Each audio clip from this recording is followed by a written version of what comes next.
So in this video, we're going to go over the REDCap, specifically for the female exam station. So I actually have the REDCap main page set up, and I actually screenshotted the female exam image and put them in a separate program so we can annotate on it. But this is just to show you how to get to the female exam section in REDCap. So this should be, once you log into REDCap, once you have access into REDCap, this should be the main page that you'll see. And so the first thing that you need to do is go to Add Edit Records. And then down here, at the actual health fair, every single patient that comes to you when you're entering data into REDCap will already have a medical records number.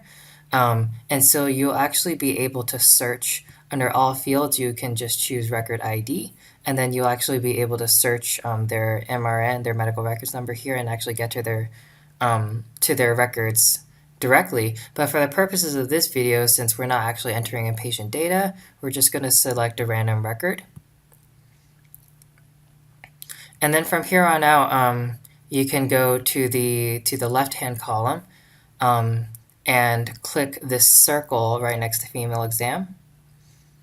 And you should be able to get to the female exam REDCap form. So I screenshotted the REDCap form for the female exam and put it into the software so I could annotate it. And I actually already went through and annotated much of the form. So just so we can do this a little better. Most of it is fairly easy to fill out, but we'll go through each sort of question separately. But there's two things towards the end which are really important, but I'll point them out when we get to them. So starting at the front of the form, we have the timestamp, and all you have to do is just click the Now button. And then our next question is pelvic exam, and here you basically just write what the physician says.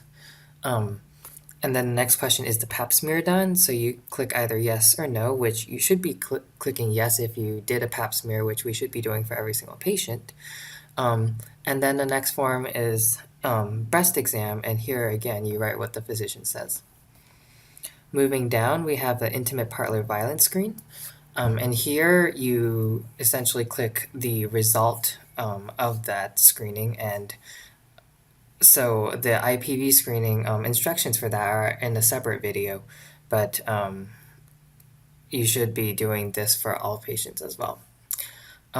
So recommended over-the-counter drugs. Here we use it as a block box for not just OTC drugs, but also just general recommendations. So anything from, say, health recommendations or exercise, nutrition, etc. So we use it as sort of like a general box to fill in recommendations, and you can also write what the physician says here. Physician name, you put in their name. Okay, so here we get towards the bottom of the form, and this is where it gets really important. So the last three boxes you ignore because we actually don't have the pap smear results yet, because you do the pap smear at the health fair and then you send them off to the lab, and so we won't have them on site to fill in the pap smear results.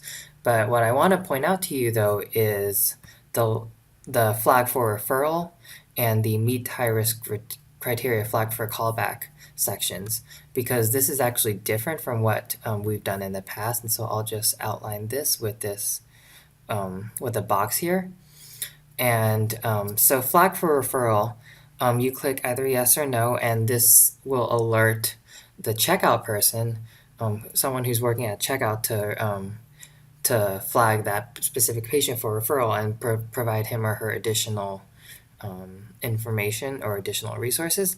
And so I've actually sort of screenshotted again from a different video from the training PowerPoint referral criteria, and that's what I'll have here. So on your left side, you've noticed that there's a good number of criteria in which if a patient fulfills those criteria, you should reflag them for referral. So pap smears, screening mammograms if they need anything, if they're transgender, or if they weren't able to be seen because the line was too long, you should flag them for referral, and then because of that, you click the yes button here. And then the second thing is meets high risk criteria flag for callback.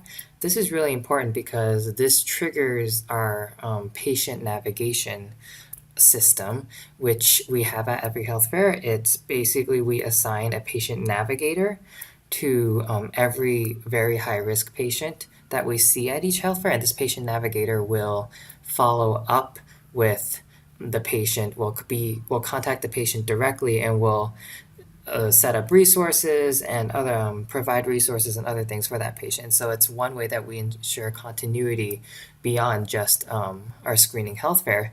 And so for the female exam station, we have a number of criteria that we want. So if you see these criteria, you should flag for a referral. And I also have the criteria listed here. It's basically under high risk. So what it boils down to is, well, one, if the physician suspects that there's something significant, and if the physician would like the patient to see another resource, you would flag them for a high risk referral. But also, if there are any abnormalities on the pregnancy exam or the breast mass exam, and the pelvic exam, it's really any physical exam abnormalities, you would flag them for a referral. And so if you click either one of these two, if you click yes for either one of these two questions, the checkout person will see them and they will either provide them with resources, or if they met really high risk criteria, we actually we would assign them, the checkout personnel would assign them on the spot with a patient navigator who would be able to follow up with them. So that is the REDCap form for the female exam station.